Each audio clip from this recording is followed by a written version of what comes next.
Le 13 octobre 2025, une annonce a coupé le souffle. Dans un Burkina Faso longtemps enfermé dans les pénuries d'électricité, le projet d'un barrage de 500 millions de dollars sur la Volta Noire, capable de produire 400 mégawatts et de porter la lumière à 2,5 millions de personnes, a bouleversé tous les calculs. Que se passe-t-il quand Ibrahim Traoré parie sur un seul ouvrage pour transformer un fleuve, l'économie nationale et la place du Burkina Faso dans les nouvelles du monde? Au bout du courant se dessine déjà le visage d'un pays différent. L'annonce du 13 octobre a fait plus que présenter un chantier. Elle a ouvert une promesse inédite pour un pays où l'accès à l'énergie a longtemps conditionné chaque pas du développement. Dans le contexte burkinabé, un barrage de cette ampleur ne représente pas seulement une infrastructure, mais une bascule stratégique capable de modifier les trajectoires économiques, sociales et régionales. Le bénéfice central, énergie fiable pour 2,5 millions de personnes, agit comme une clé qui déverrouille l'éducation, la santé, la productivité agricole et l'industrialisation légère, c'est-à-dire l'ossature même d'une croissance durable. Autrement dit, si le projet tient ses promesses, il pourrait repositionner le Burkina Faso d'un statut d'économie contrainte vers un modèle de stabilité et de projection régionale. Pourtant, derrière cet horizon lumineux se cache un risque réel, celui qu'un projet aussi massif devienne un point de fragilité si les équilibres techniques, sociaux et environnementaux ne sont pas maîtrisés. Une seule faille peut tout faire vaciller, et c'est ici que se joue le véritable enjeu. Le comme une réflexion brève du jour le dit clairement. Qu'arrive-t-il quand un pari national devient un test mondial ? Deux faits précis ont émergé dès les premières heures. 200 km² de réservoir et 400 mégawatts de capacité initiale. Puis une réalité plus discrète s'est imposée. Derrière ces chiffres se trouve une ingénierie logistique, sociale et diplomatique rarement tentée par un pays de la taille du Burkina Faso. Au moment où Ibrahim Traoré présente publiquement le projet, l'appareil administratif burkinabé dévoile une feuille de route en 3 étapes. Étude géologique pour garantir la stabilité, évaluation foncière avec compensation encadrée et conception d'un barrage capable de résister aux crues saisonnières. Cette séquence est cruciale car elle détermine la crédibilité d'un chantier qui ambitionne de remodeler toute une région. Les partenariats russes ajoutent une couche technique décisive, turbines avancées, supervision d'ingénierie et accompagnement sur l'hybridation solaire, prévu pour porter la capacité totale à 550 mégawatts. Le décor géopolitique donne à cette ambition une portée plus vaste que le territoire national. La rivière Volta Noire traverse un espace convoité pour son potentiel énergétique. Chaque modification du débit intéresse le Ghana et la Côte d'Ivoire, qui surveillent attentivement les retombées sur leurs propres infrastructures. À l'intérieur du pays, l'annonce agit comme une onde de choc. Des milliers d'emplois promis, des écoles et centres professionnels réorientés pour former des techniciens, des communautés jusque-là privées d'électricité, imaginant enfin un avenir électrifié. Mais cette montée d'espoir est contrebalancée par les premières réserves. Inquiétude écologique liée à la submersion de vastes zones, questionnement sur la réinstallation des habitants, doute sur la capacité de gestion d'un projet d'une telle ampleur. Ces tensions ne remettent pas en cause la vision, mais elles définissent les lignes de fracture que le gouvernement devra maîtriser pour transformer l'audace en réussite durable. Ce comme une transition importante dans l'analyse repositionne le débat.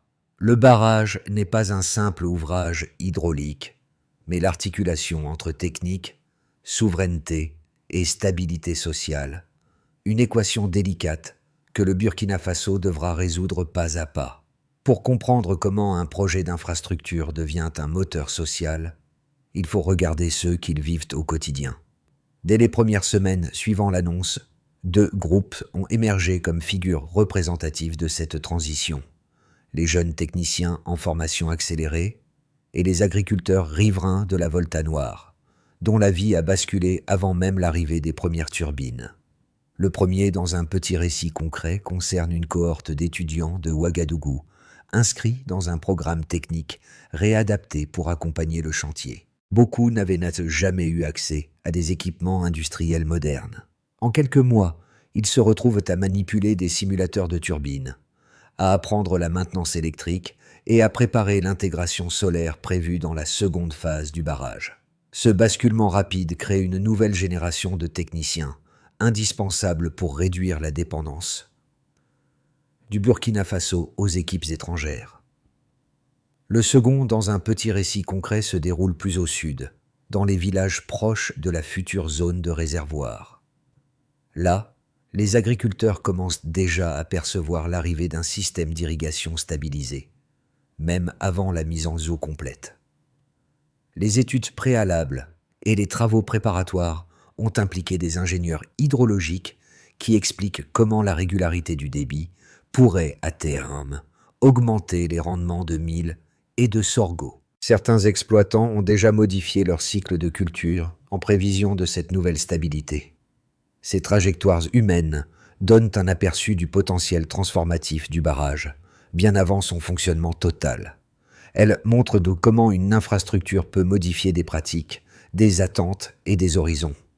Avant l'aube du 13 octobre 2025, le Burkina Faso était encore perçu comme une nation entravée par des coupures fréquentes, des infrastructures vieillissantes et une dépendance chronique aux importations d'énergie. Après l'annonce, tout a basculé. La logique de pénurie a laissé place à un calendrier colossal, rythmé par des étapes techniques et des engagements politiques précis, portés publiquement par Ibrahim Traoré. L'annonce elle-même agit comme un détonateur. Les ministères concernés déclenchent simultanément les études géologiques, foncières et environnementales. Sur le terrain, des équipes mixtes, burkinabées et russes, sillonnent les berges de la Volta Noire pour cartographier les zones à risque, mesurer la stabilité du lit fluvial et identifier les villages concernés par la future submersion. Les données collectées servent à modéliser le comportement du futur réservoir de 200 km, anticiper les variations saisonnières et définir les contours du périmètre à déplacer.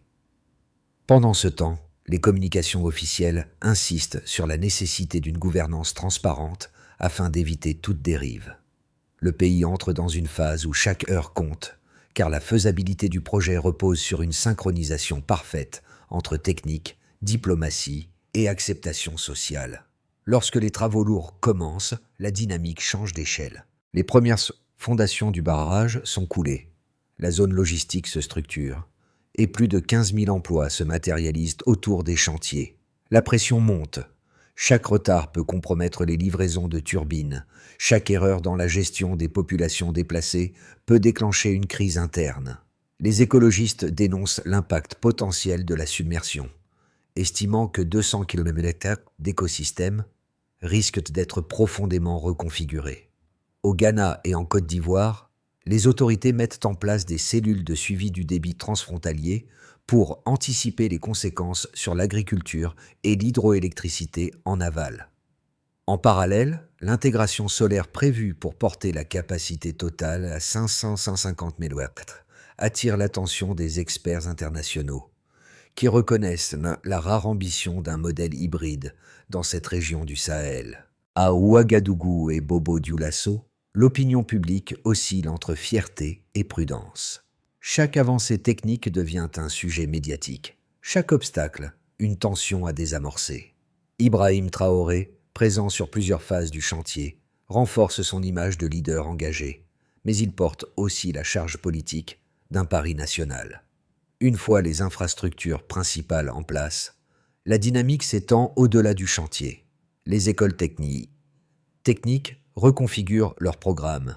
Les agriculteurs adaptent leur culture à la future disponibilité d'une irrigation stable. Et les communes voisines du réservoir anticipent les flux économiques liés à l'électrification. Les organisations internationales observent attentivement. Un succès placerait le Burkina Faso comme modèle énergétique régional. Un échec deviendrait un argument contre les projets d'infrastructures à haute intensité dans les pays en développement. Sur le terrain, la montée des attentes est palpable. Pour beaucoup de familles, l'idée d'une lumière stable après des décennies d'obscurité est plus qu'un confort. C'est une forme de dignité retrouvée. L'ensemble du processus révèle une vérité simple. Une nation entière s'ajuste autour d'un fleuve qui change de destin. Les premières données consolidées autour du projet révèlent 3 axes quantifiables qui structurent l'ensemble de la promesse nationale. La capacité énergétique, l'impact socio-économique direct et l'effet agricole induit. Ensemble, ils permettent d'évaluer ce que représente réellement l'ambition défendue par Ibrahim Traoré, au-delà des symboles et des déclarations politiques. 1. 400 MW de capacité hydroélectrique initiale. Ce chiffre constitue le cœur du dispositif. Il équivaut à couvrir les besoins de 2,5 millions de personnes, soit un ratio inédit dans l'histoire énergétique du Burkina Faso. Grâce à une infrastructure centralisée, la production ne dépend plus des fluctuations erratiques du réseau existant. Explication. 11 tue. Cette puissance change immédiatement l'équilibre d'accès entre villes et campagnes éloignées. 2. 500 mélixi après intégration solaire. L'hybridation prévue ajoute un palier inédit dans la région. En combinant les panneaux solaires aux réservoirs, le pays crée un système de production stable, même en période de crue faible. Cette élévation de capacité fait entrer le projet dans une catégorie rarement atteinte par une nation de cette taille. Explication. 12 tue. L'ajout solaire garantit une réserve énergétique lorsque le débit fluvial baisse sensiblement. 3. Un réservoir de 200 km servant aussi d'outil d'irrigation. La mise en eau transforme la régularité du débit pour les zones agricoles situées en aval. Les projections indiquent une augmentation possible de 30 à 40% des rendements pour les cultures principales comme le mil, le sorgho et le coton, une croissance qui repose directement sur la stabilisation hydrique induite par le barrage. Explication. 11 tue. Cette réserve sécurise l'irrigation continue et malgré les variations climatiques difficiles annuelles. Autour de ces 3 mesures fondatrices se structure un ensemble d'effets secondaires mesurables. La création de plus de 15 000 emplois dans la phase de construction, mentionnée dans les rapports internes, constitue déjà un indicateur de transformation économique à court terme. Les programmes de formation associés, ingénierie hydroélectrique, installation solaire, surveillance environnementale, ancrent cette dynamique dans le long terme.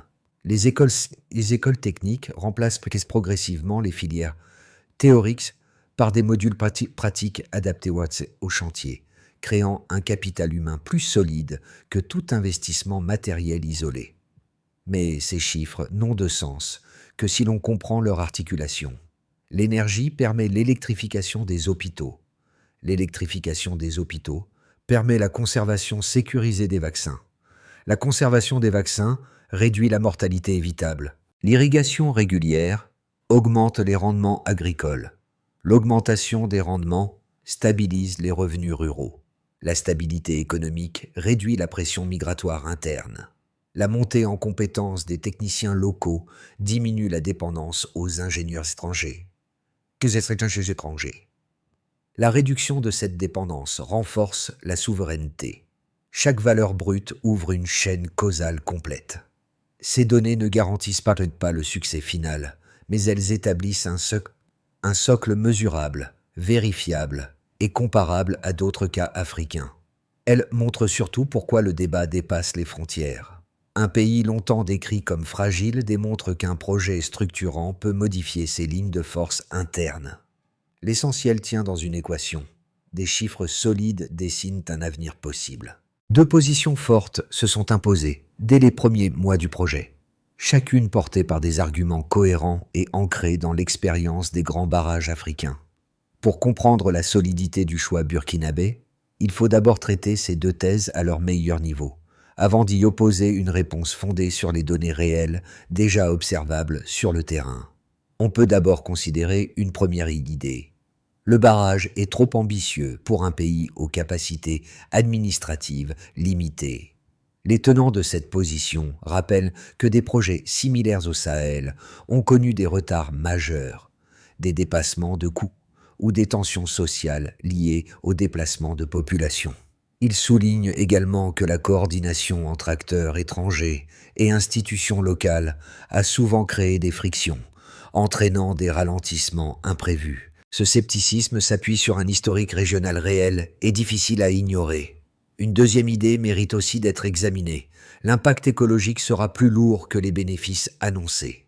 Pour les écologistes, la submersion de 200 km constitue un point de bascule écologique majeur. Ils craignent la perte d'habitats riverains et la perturbation de la biodiversité liée aux variations du niveau d'eau. Ils rappellent que certains bassins du Sahel ont déjà été fragilisés par des projets d'irrigation mal gérés. Cette position n'est pas idéologique. Elle s'appuie sur des précédents bien documentés. Pour répondre de manière solide et nuancée, il faut rappeler que les données du chantier montrent que le Burkina Faso n'a pas peu abordé ce projet comme une simple infrastructure, mais comme une séquence structurée.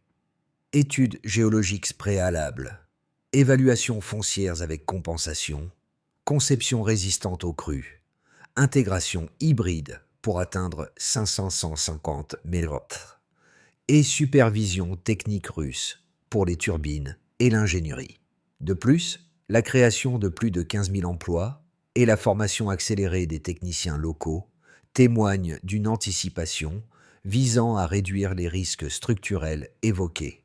Enfin, les mesures environnementales inscrites dans les premières phases.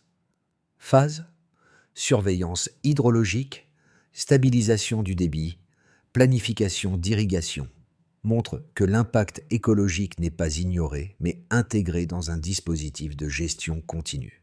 En d'autres termes, les critiques sont légitimes, mais les données disponibles indiquent que le projet avance avec des garde-fous rarement réunis dans la région. À ce moment du récit, un changement important survient. À la moitié du chantier, un élément inattendu modifie la perception du projet. Les premiers 10 modules solaires installés sur le réservoir commencent à produire de l'énergie avant même la mise en eau complète. Ce détail technique, passé presque inaperçu dans les annonces officielles, change pourtant l'équation stratégique. Il révèle que la combinaison hydroélectrique solaire n'est pas un simple complément futur, mais une réalité opérationnelle anticipée.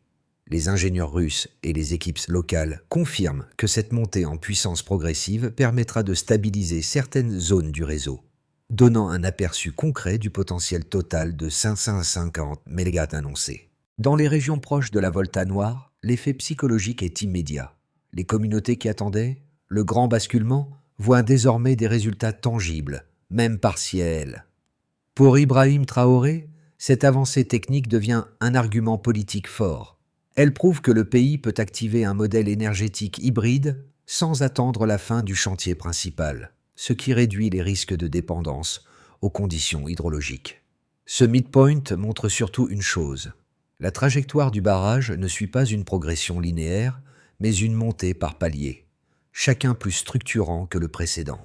Les premiers effets mesurables du projet apparaissent bien avant la mise en service totale du barrage. Ils se répartissent en 4 zones d'impact: nationale, domestique, non domestique et régionale, chacune révélant comment une infrastructure peut redessiner les équilibres d'un pays et de son environnement géopolitique. À ce stade, la vision d'Ibrahim Traoré commence déjà à produire des transformations concrètes. Groupe NN, niveau national, État, institutions, infrastructures. La stabilisation progressive du réseau électrique modifie le comportement des institutions publiques. Les hôpitaux des grandes villes anticipent une réduction des coupures critiques, ce qui ouvre la possibilité d'améliorer la conservation des vaccins et la fiabilité des équipements médicaux. Les écoles techniques reçoivent de nouveaux modules de formation liés aux turbines, aux panneaux solaires et à la surveillance environnementale. L'administration, longtemps freinée par l'instabilité énergétique, amorce une numérisation plus cohérente de ses services. La dynamique interne de l'État s'accélère. 2. Groupe DN, domaine domestique. Ménage, services essentiels, qualité de vie. Pour les familles, les effets se traduisent immédiatement par une perspective nouvelle. La promesse d'une électricité stable. Les villages proches du futur réservoir voient déjà l'installation de réseaux préparatoires permettant d'alimenter certaines pompes à eau et centres de santé. Les ménages commencent à adapter leurs habitudes. Achat de lampes, projet de petites activités génératrices de revenus, préparation de systèmes d'irrigation domestique. La simple anticipation de 400 MW, puis de 550 MW, change l'économie émotionnelle des foyers. La lumière cesse d'être un luxe irrégulier pour devenir un horizon crédible. 3. Groupe ND, acteurs non domestiques, entreprises, agriculture, formation, emploi. Les exploitations agricoles en aval profitent déjà de la planification hydrologique. Les ingénieurs annoncent une augmentation potentielle des rendements de 30 à 40% grâce à la régularité future du débit. Cette perspective modifie les stratégies des producteurs de mil, de sorgho et de coton. Dans le secteur industriel, les premiers signaux d'intérêt apparaissent chez des entreprises locales et régionales anticipant un environnement énergétique plus fiable. La création de plus de 15 000 emplois dans la phase de construction alimente l'économie locale à travers les villes riveraines. Les centres de formation accélérés, déjà actifs, fabriquent une main-d'œuvre plus compétente et plus autonome que ce que le pays avait connu jusque-là. 4. Groupe KV, Kouvuk, Région, Ghana, Côte d'Ivoire, partenaires internationaux. Le Ghana et la Côte d'Ivoire surveillent attentivement le débit de la Volta Noire. Les premières observations montrent que le contrôle hydrologique amélioré pourrait stabiliser leurs propres infrastructures en aval. À l'international, le projet devient un marqueur stratégique. Pour la Russie, il illustre la capacité de fournir des solutions techniques complexes. Pour les États-Unis et l'Europe, il représente un modèle potentiel de transition énergétique. Pour la Chine et l'Inde, il sert de cas d'étude à forte valeur d'observation. Cette projection régionale transforme le Burkina Faso en acteur reconnu, bien au-delà de son poids habituel. À ce stade du chantier, la trajectoire du barrage ouvre 3 scénarios distincts pour les 12 prochains mois. Chacun s'appuie sur les dynamiques déjà observées. Montée progressive de la capacité, formation de techniciens, surveillance environnementale et attente croissante des populations locales. Ces projections ne cherchent pas à prédire l'avenir, mais à clarifier les chemins possibles et les conditions qui les rendent enviables. 1. Scénario de base. Avancement maîtrisé. Effet graduel.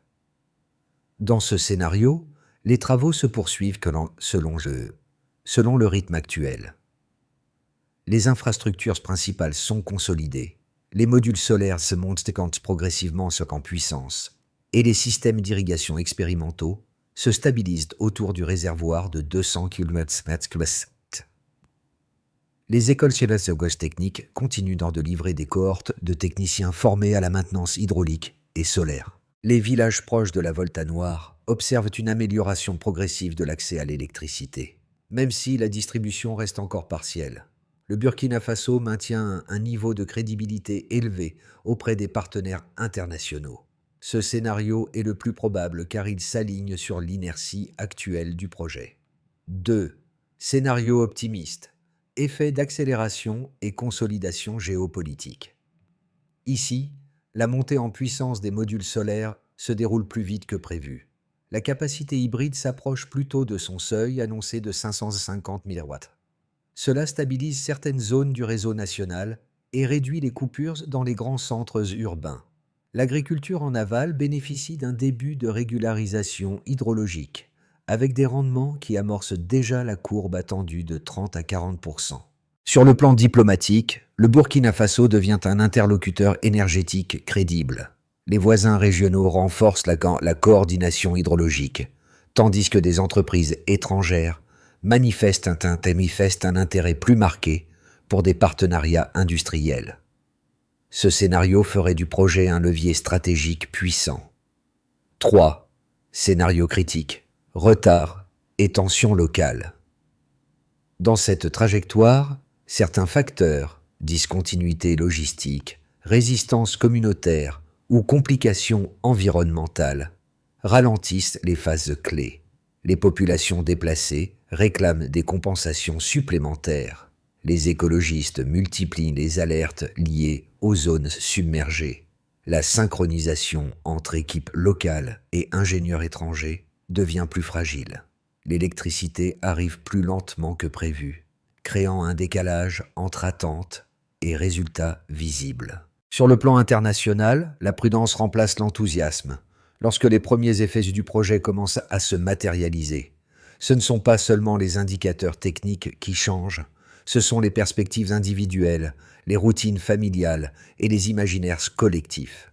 3 groupes, que l'on peut appeler A, B et C, voient leur quotidien se transformer de manière progressive mais perceptible, chacun à son rythme et selon ses besoins. Groupe A. Les foyers, vivant loin des centres urbains. Pour ces familles, la simple anticipation d'un accès régulier à l'électricité constitue déjà une révolution.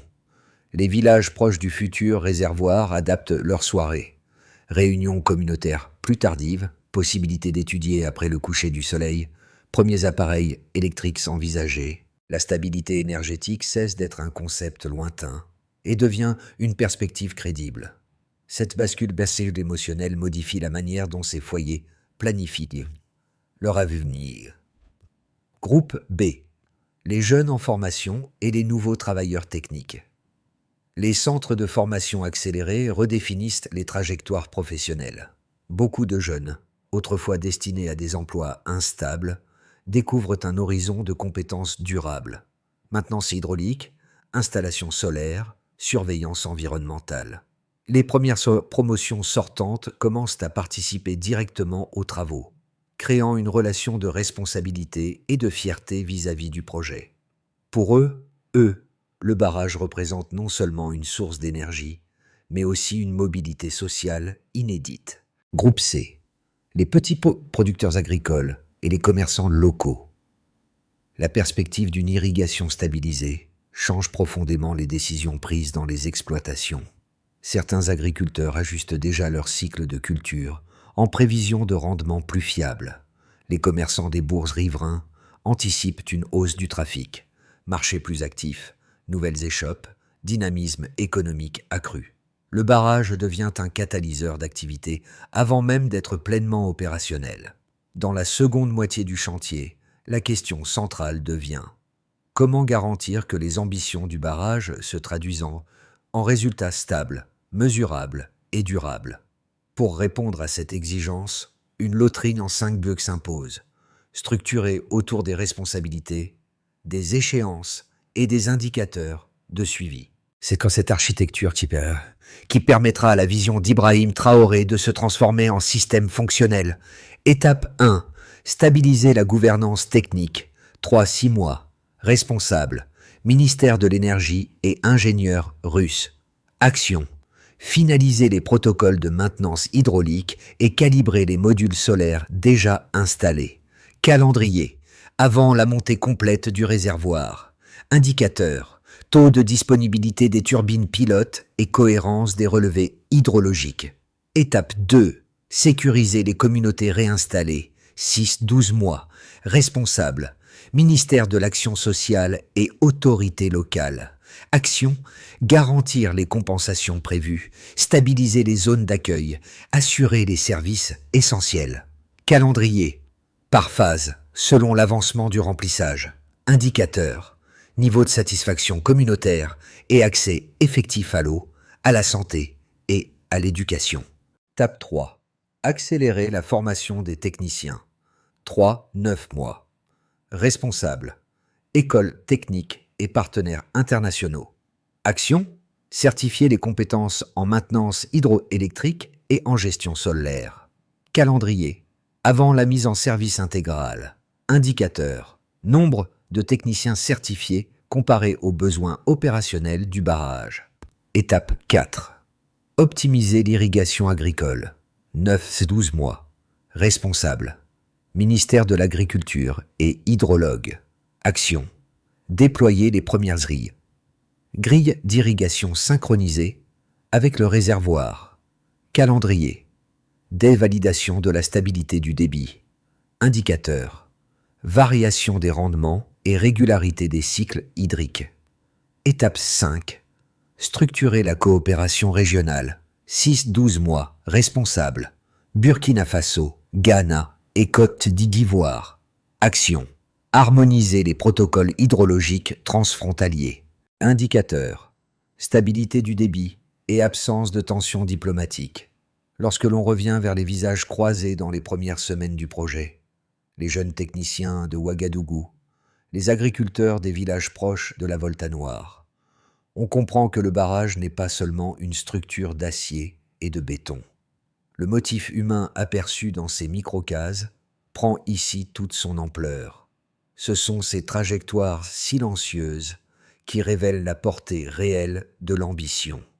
Les étudiants qui manipulaient pour la première fois des simulateurs de turbines voient désormais leurs compétences devenir indispensables.